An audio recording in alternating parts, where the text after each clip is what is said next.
Hey y'all, and welcome to PolitiBrawl.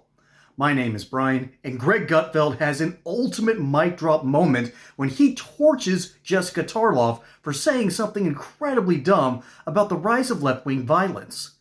Let's dive in. Listen, I think that fascism and fascists is a very special category of people, and you should use it when it's really applicable and sparingly, because then people will believe you when you say it. And it has become too common to hear words like that. And that is a both sides problem. And last week we went through the litany of times that Donald Trump has used that rhetoric, and the fact that he came out after Charlie Kirk's tragic assassination and said the radical left did this, and then we heard a chorus of "we are at war." And that does permeate the entirety of American society, that they hear that from the top. We don't know garbage. that much. That is absolute garbage. It is. Continue.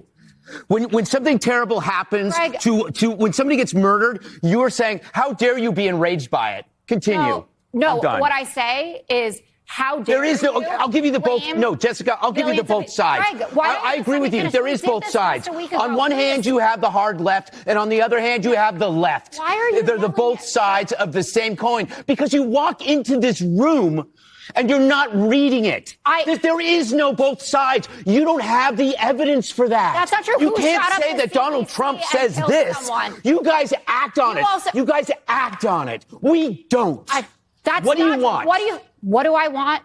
I would like to talk about the specifics of who Vance Bolter actually was, since we fought about that last time, because you make it out as if this was just that he knew Melissa Hortman. Let's focus on this thing now. I'll destroy you on that later.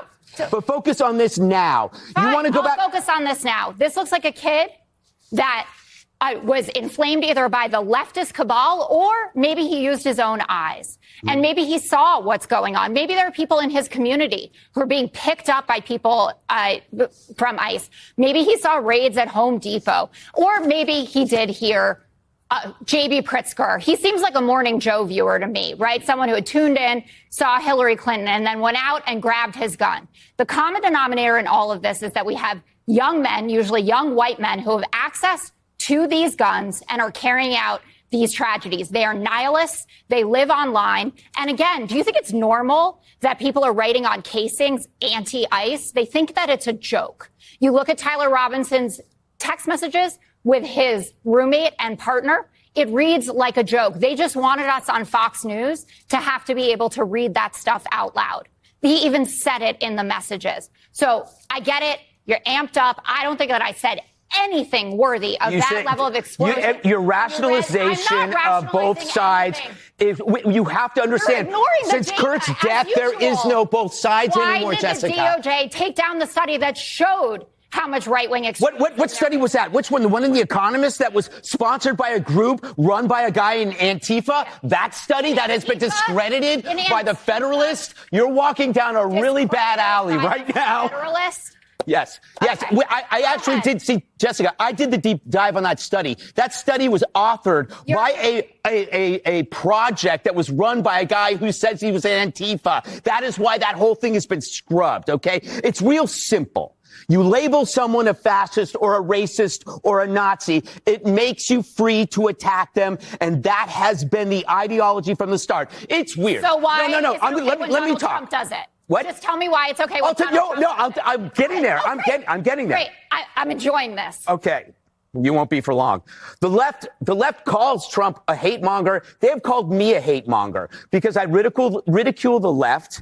I ridicule protesters. I ridicule academia, Hollywood, the news media. I make fun of The View every day. I make fun of the UN. Guess what? No one acts on the things that I say because my side doesn't do that. We say people are stupid. We say people are wrong, but we don't say they're evil. That is your game. Okay. And then you come and you say, okay, man, this is a mentally ill loner. Well, who do you think does this stuff? It's not Ben Affleck. It's not Tom Brady. It's not even Carrot Top. People who do this stuff are always that way. The question is, who points them in that direction? Why pick ICE? Why pick Kirk? Why target TV stations that put bombs under Fox trucks? Huh? Why vandalize memorials? Why kill kids in Catholic schools? Two things can be true. A person can be mentally ill and you can be guiding him to that place in his life. That is how brainwashing works.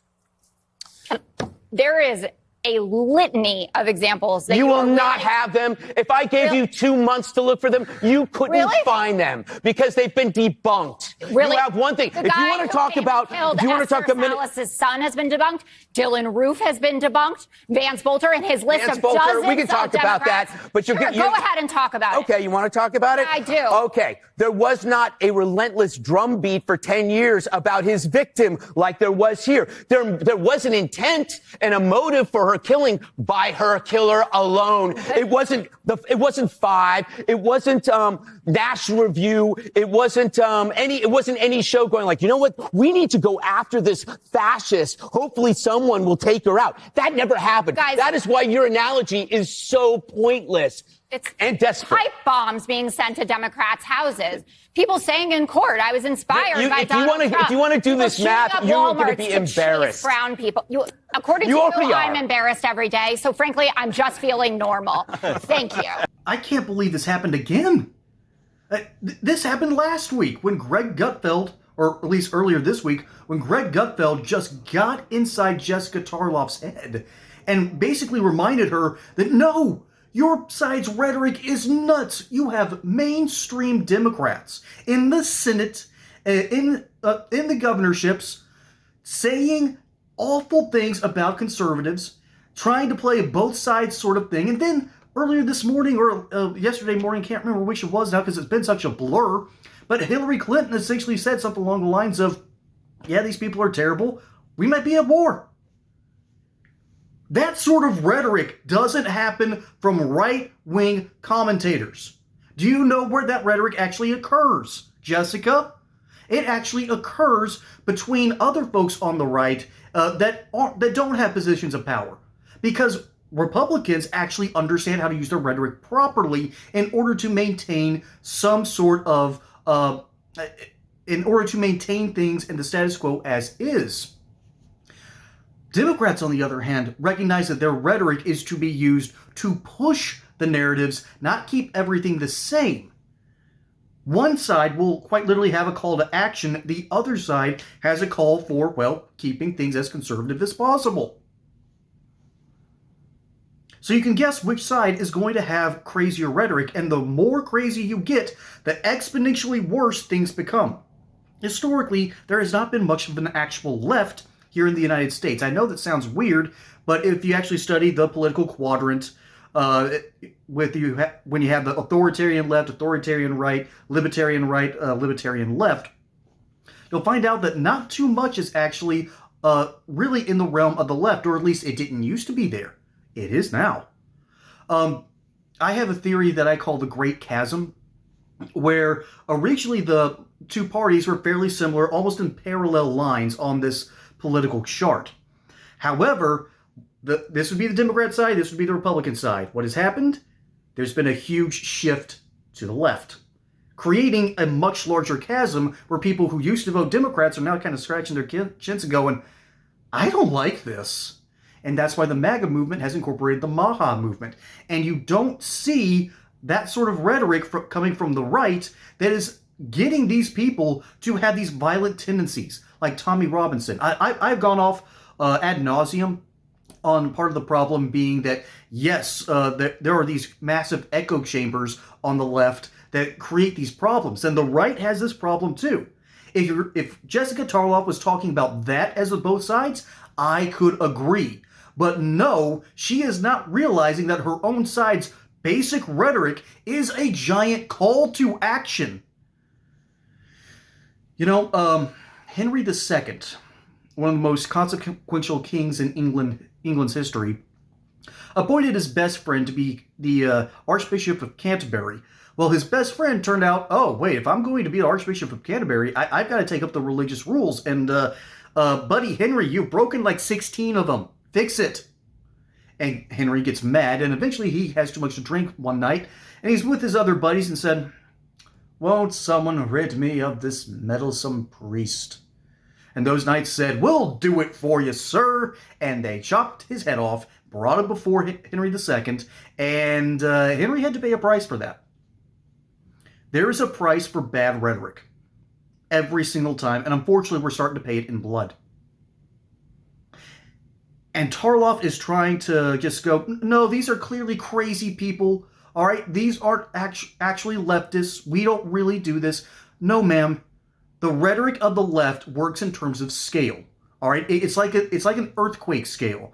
Magnitude 1, magnitude 2 is I think 10 times more powerful than a magnitude 1, and so on and so forth. Eventually, you get up the scale and things get crazier and crazier. Well, once you get a magnitude 7.5, you are on tsunami watch. We have passed magnitude 7.5 on the left. And if you don't know much about geology, just know this.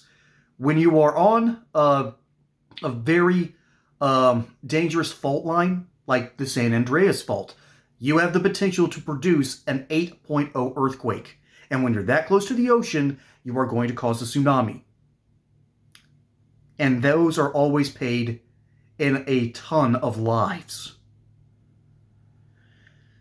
The left has always understood how to use its rhetoric. They know what they're doing, and they've been raising the temperature for the past decade, I'd say the past 15 years. As a matter of fact, ever since John Kerry lost in 2004, the American left has realized, oh, we have got to up the ante because we're not getting our message out there properly. And now we have an entire generation of young folks, Gen Z, out there writing on bullet casings with memes and jokes and how much vitriol they have for people that they consider their enemy. The left knows what it's doing.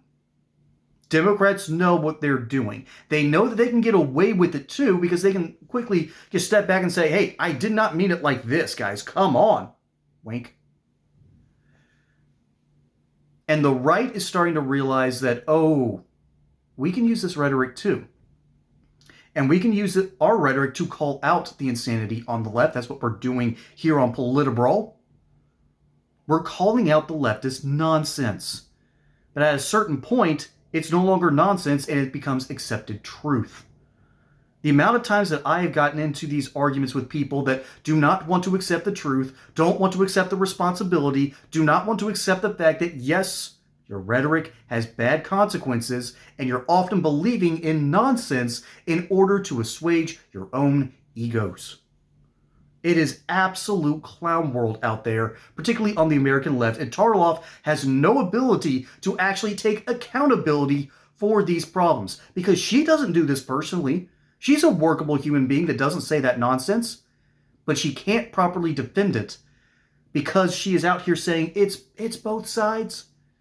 Not anymore, it's not. And it's becoming a problem and a price that we're paying in blood. Well, let me know what you think down in the comments below. My name is Brian. Hope you enjoyed that segment here on PolitiBrawl. Don't forget to like and subscribe. Catch you on the next one. Till then, y'all have a good one. And someone get Greg Gutfeld to take a chill pill every now and then, okay?